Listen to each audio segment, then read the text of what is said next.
नमस्कार दोस्तों। आज की ये वीडियो किसी दवाई वाई के बारे में तो है नहीं, लेकिन एक बड़ी अजीब सी चीज़ के बारे में है।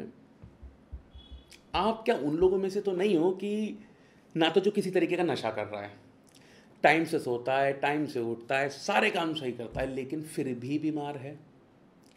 पेट फूला है तो फूला ही चला जा रहा है, जबकि कोई बाहर की चीज़ नहीं खाई जा रही है।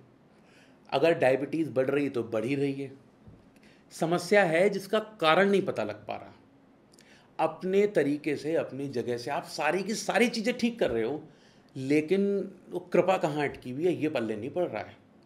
अब कृपा कहाँ अटकी है ना, ये मैं बताता हूँ इस वीडियो में। कृपा अटकी है उस चीज़ में जिसके लिए हम सब इतनी दौड़ भाग करते हैं। जो मेरा भाई रिक्शा चलाता है, स्कूटर मोटरसाइकिल ये गया, ओला उबर चलाते हैं, वो लोग अपने हिसाब से मेहनत कर रहे हैं। जो बड़े से बड़े इंडस्ट्रियलिस्ट हैं वो भी इसी चीज़ के लिए काम कर रहे हैं, और है ये 2 वक्त की रोटी। जो सारी समस्या असल में छुपी हुई है ना, वो हमारी रोटी में ही है। 2 वक्त की रोटी, 2 जून की रोटी, चैन की रोटी, रोटी रोटी रोटी, रोटी कपड़ा मकान, हर जगह तो ये रोटी है। अब ये रोटी हमें कैसे बीमार कर रही है? बात दरअसल ये है कि सनातन धर्म में एक संस्कार होता है, 16 संस्कार होते हैं, उनमें से एक संस्कार होता है अन्नप्राशन। अन्नप्राशन से पहले तक ज़्यादातर या सभी जगह ऐसा होता है कि बच्चा केवल दूध से जो चीज़ें बनती हैं उन्हीं चीज़ों का प्रयोग करता है, डेयरी या मिल्क प्रोडक्ट का यूज़ करता है। फिर एक उम्र के बाद उसका होता है अन्नप्राशन संस्कार। अन्नप्राशन के बाद वो अन्न खाने लगता है, और उस संस्कार के बाद से लेके जब तक अंतिम संस्कार नहीं हो जाता तो ये अन्न ही हमारे साथ रहता है। अब इस अन्न में चीज़ें तो बहुत सारी आती हैं, लेकिन जो इसका बेस और जो जड़ है ना, वो है गेहूँ। हम लोग सब लगभग हिंदुस्तान में रहते हैं, भारत में रहते हैं। 3 टाइम हम खाना खाते हैं। हम नाश्ता करते हैं, फिर दोपहर का खाना खाते हैं, लंच करते हैं और डिनर करते हैं। इन तीनों ही टाइम हमारी थाली में कम या ज़्यादा गेहूं की रोटी, पराठा किसी न किसी फॉर्म में वो होता है। यही गेहूं बन रहा है हमारे लिए एक प्रॉब्लम की जड़। अब सोचने वाले, मानने वाले तो ये भी कह सकते हैं कि सर, भैया, गुरुजी, आचार्य जी, बात तो ये है कि हमारे पूर्वज, जो हमारे दादा, परदादा, पुरखे, जिनके नाम तक हमें याद नहीं है, वो तो कब से गेहूं खाते चले आ रहे हैं, और आप आके एक नई बात बता रहे हो कि जी ये गेहूं से ही हम बीमार पड़ रहे हैं। मैं आपका कन्फ्यूज़न दूर करता हूँ। आप में से बहुत सारे लोगों ने हरित क्रांति, ग्रीन रेवोल्यूशन का नाम सुना होगा। ग्रीन रेवोल्यूशन जब हिंदुस्तान में आया, हिंदुस्तान से या फिर शुरू हुआ, उस टाइम पे सिचुएशन कुछ ऐसी थी कि आबादी बढ़ना शुरू हो गई थी, आबादी में ग्रोथ आनी शुरू हो गई थी। जब आबादी बढ़ रही है, हमारे पास लैंड पार्ट तो लिमिटेड है, सीमित है। इधर आबादी बढ़ रही है, इधर इंडस्ट्रीज़ भी बढ़ रही हैं।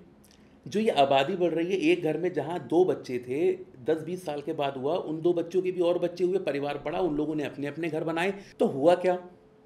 एग्रीकल्चर जो लैंड थी, जो खेती की ज़मीन थी, वो कम होने लगी। उस ज़मीन पे कुछ तो इंडस्ट्रीज़, कुछ फैक्ट्री, कारखाने खुलने लग गए। दूसरी बात, उसी लैंड का कुछ हिस्सा रेजिडेंशियल में जाने लगा, उस पर घर मकान बनने लगे। तो मुंह तो बढ़ने लगे जिनको अनाज चाहिए, लेकिन वो ज़मीन जिस पे अनाज उगता था वो श्रिंक होने लगी, कम होने लगी। अब क्या हुआ? हमें कम ज़मीन से ज़्यादा पैदावार चाहिए। तब आती है ज़िंदगी में ये हरित क्रांति। अब इस हरित क्रांति के पीछे भी बड़ा सिंपल सा कॉन्सेप्ट है क्या कि भैया एक पौधा है जिससे गेहूँ निकल रहा है, उसके साथ कुछ ऐसी साइंटिफिक क्रियाएं की गई कि लिमिटेड लैंड पार्ट में अगर 1 एकड़ में मान लो 100 किलो गेहूं उगता था, फॉर एन एग्जाम्पल। अब किसान भाई ये ना बोलें कि भाई इतने में इतना नहीं उगता है, लेकिन एक एग्जाम्पल के लिए हम बोल रहे हैं, मान लीजिए 1 एकड़ में 100 किलो गेहूं होता था। अब ज़रूरत यह आ गई कि भैया हमें इसी 1 एकड़ से 100 किलो से ज़्यादा चाहिए, 125 किलो चाहिए, 150 किलो चाहिए। तो अब क्या किया जा सकता है?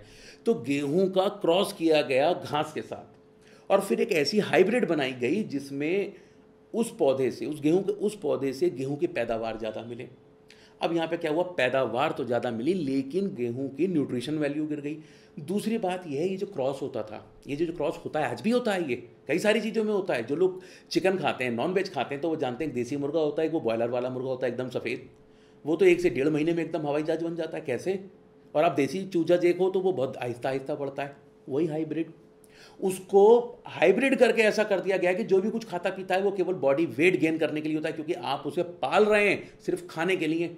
आपका मकसद कुछ नहीं है, क्वालिटी से आपको कोई परवाह नहीं है, आपको सिर्फ इतना चाहिए मुझे कम से कम समय में ज़्यादा से ज़्यादा मांस मिल जाए, मीट मिल जाए।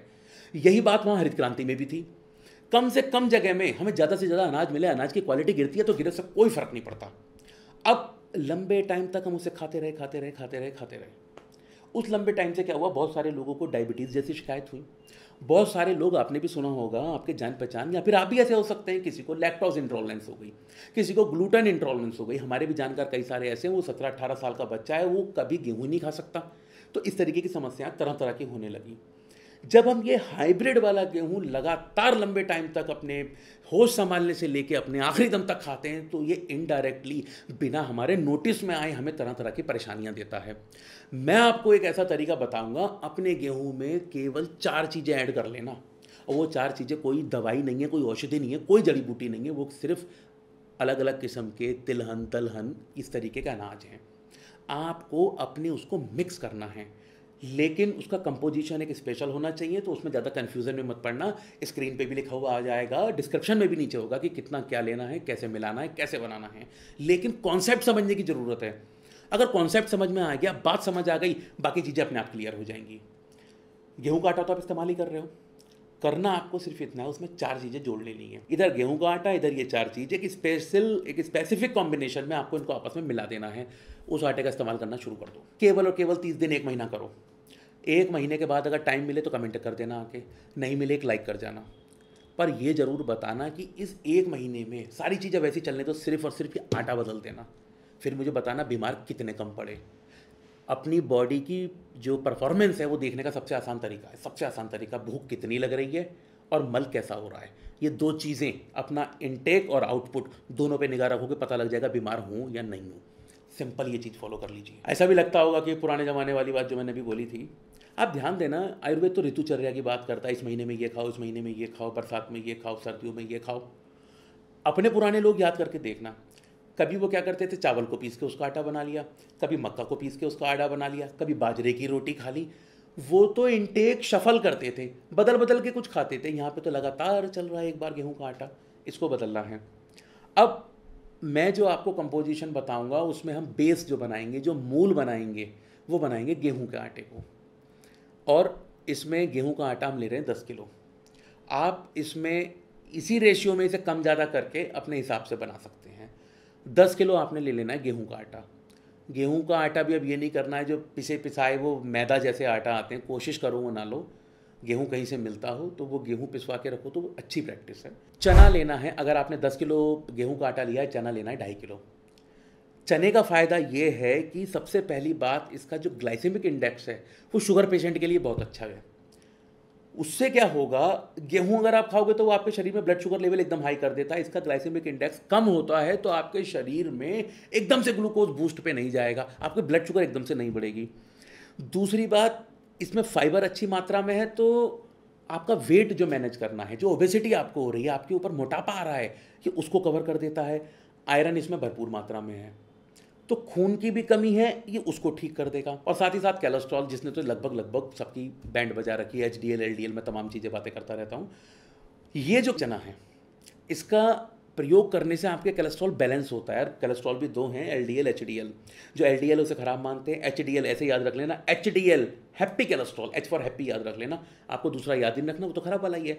ये क्या करता है, ये HDL को बढ़ा देगा, और जो आपका LDL है, जो खराब वाला कोलेस्ट्रॉल है, उसे कम कर देगा, तो आपका कोलेस्ट्रॉल बैलेंस हो गया। 10 किलो गेहूं का आटा, 2.5 किलो आपको ये लेना है।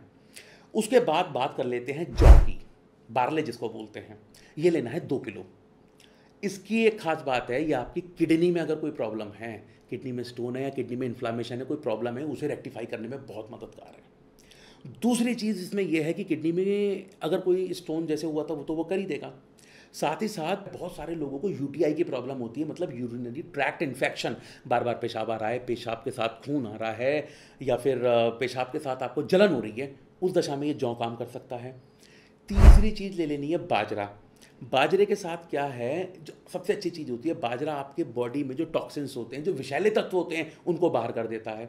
अब आप क्या कर रहे हैं, दुनिया भर में कुछ भी खा रहे हैं, आपने खाया, मल उत्सर्जित करा, सारी चीज़ें ठीक है, डन हो गई, लेकिन जो भी कुछ आप खा पी रहे हैं उसमें कुछ ना कुछ टॉक्सिन्स रहते हैं। उल्टे सीधे खाने में किसी ना किसी तरीके का वो टॉक्सिन रहता है, वो टॉक्सिन हमारे शरीर में जमे रह जाते हैं, रुके रह जाते हैं। बाजरे का प्रयोग जब आप करोगे तो वो टॉक्सिन शरीर से बाहर होने लगेंगे। चौथी और इम्पॉर्टेंट चीज़ वो आपको लेनी है रागी। रागी में प्रोटीन बहुत हाई मात्रा में होता है, बहुत अच्छी क्वांटिटी में होता है। तो एक तो आपके शरीर के लिए वो अच्छा हो गया। दूसरी चीज़ है इसमें कैलोरीज कम है, तो ये भी चने के लिए आपका वेट मैनेजमेंट करा सकता है। इसके साथ ही साथ डायबिटीज़ है उसे बैलेंस कर देगा, कैल्शियम भी अच्छा है, हड्डियाँ भी मजबूत होती हैं। ये 4 चीज़ें लेनी है आपको। चना 2.5 किलो, उसके बाद आप लेंगे जौ 2 किलो, उसके बाद आप लेंगे बाजरा 1 किलो और रागी लेंगे 1 किलो। इन सबको मिलाना है, 10 किलो का कंपोजिशन है गेहूं के साथ। अब समझदारी ये नहीं दिखानी है सबको एक बार में मिलाया और पीस दिया, नहीं। देखो, जो सारी ये चीज़ें हैं, जो सारे अनाज हैं, ये सारी चीज़ें हैं, इनके दानों का साइज अलग अलग है। जब आप इन्हें इकट्ठा पीसोगे तो कोई चीज़ मोटी रह जाएगी और कोई चीज़ पतली हो जाएगी। तरीका चाहिए सबको अलग अलग पीसो, अलग अलग पीस लिया, फिर इन्हें इसी कंपोजिशन में मिला लो। अब ये भी मत कर लेना कि एक ही बार में 6 महीने का 2 महीने का आटा बना के रख लिया। 2, 4, 5 किलो बनाओ। पूरे घर के लिए बनाना है तो 10 किलो वाला कॉम्बिनेशन बेस्ट है, और एक साथ पूरे घर वाले इस्तेमाल करना शुरू करो। अच्छी चीज़ तो सभी को करनी चाहिए। इस तरीके से आप करना अगर शुरू कर दोगे, मैं यकीन से कह रहा हूँ, लाइफ में और भी कोई चेंज मत लाना, ना कोई दवाई शुरू करना, ना कुछ भी मत करना, सिर्फ इसको करना शुरू कर दो। आधी से ज़्यादा बीमारियाँ, आधी से ज़्यादा परेशानियाँ आपको अपने आप लगेंगी कि कम होने लगी हैं, ख़त्म होने लगी हैं। तो दोस्तों, सारी रोटी के किस्सा था ये। अगर आपको भी इस तरीके की कोई परेशानियाँ लगती हैं और आपको भी ये बात लगी कि नहीं यार, बात तो सही है, बात तो बिल्कुल सही है, चिकन वाली बात से, बॉयलर वाले चिकन वाले से आपको रिलेट करके देख लो, हाइब्रिड गेहूं से रिलेट करके देख लो, मार्केट में मिलने वाले हाइब्रिड टमाटर से आप कोरिलेट करके देख लो, ये बात बिल्कुल सच है। और आपको बिल्कुल, जिसे कहते हैं ना, हाथ कंगन को आरसी क्या और पढ़े लिखों को फारसी क्या है। तो ये सारा अनाज कोई ऐसी चीज़ तो है नहीं जो आप कोई गलत चीज़ खा रहे हो। आप एक बार इसे बनाओ और 1 महीना खा के देखो, 1 महीना खाओ, फिर वापस इसी वीडियो पे आना और एक बार अपना फीडबैक मुझे देना। आप हो सकता है बिजी हो, एक सारे फ़ायदे जो मैंने बताए अगर आपको मिले तो एक लाइक करके चले जाना, और आपका लाइक उन लोगों की हिम्मत बढ़ा देगा कि नहीं यार, बात तो बिल्कुल सही है, ऐसा करो और फ़ायदा उठाओ, हेल्दी रहो। ये बात सारी समझ में आई, पसंद आई तो इस वीडियो को लाइक कर देना। और बहुत सारे लोग हैं जिनको ये जानकारी नहीं है, चैनल सब्सक्राइब नहीं किया है, तो आपकी थोड़ी सी जिम्मेदारी बनती है, थोड़ी लाइबिलिटी है आपकी, इस वीडियो को शेयर कीजिए। ये कंटेंट देखने के लिए, मेरी थोड़ी हिम्मत बढ़ाने के लिए कि नहीं यार, आप नई से नई चीज़ बताओ, आपको तो इतनी सारी चीज़ें पता हैं, जितनी पॉसिबल है उन पर वीडियो बना ही दो। तो अगर आप इस चैनल को सब्सक्राइब करेंगे, सब्सक्राइबर नंबर थोड़ा सा ऊपर जाएगा तो मेरे को भी अच्छा लगेगा। नहीं यार, आप केवल वीडियो देख के चले नहीं जाते हैं, वरना तो मोटे तौर पे ये होता है, लोग वीडियोस तो देखते हैं पर चैनल कभी सब्सक्राइब नहीं करते। तो अगर आप चैनल सब्सक्राइब कर लेंगे, मेरा भी थोड़ा मोटिवेशन हाई हो जाएगा, मेरा भी थोड़ा एंथुसियाज्म बढ़ जाएगा। तो मेरा एंथुसियाज्म बढ़ाने के लिए इस चैनल को सब्सक्राइब करना ना भूलें। धन्यवाद।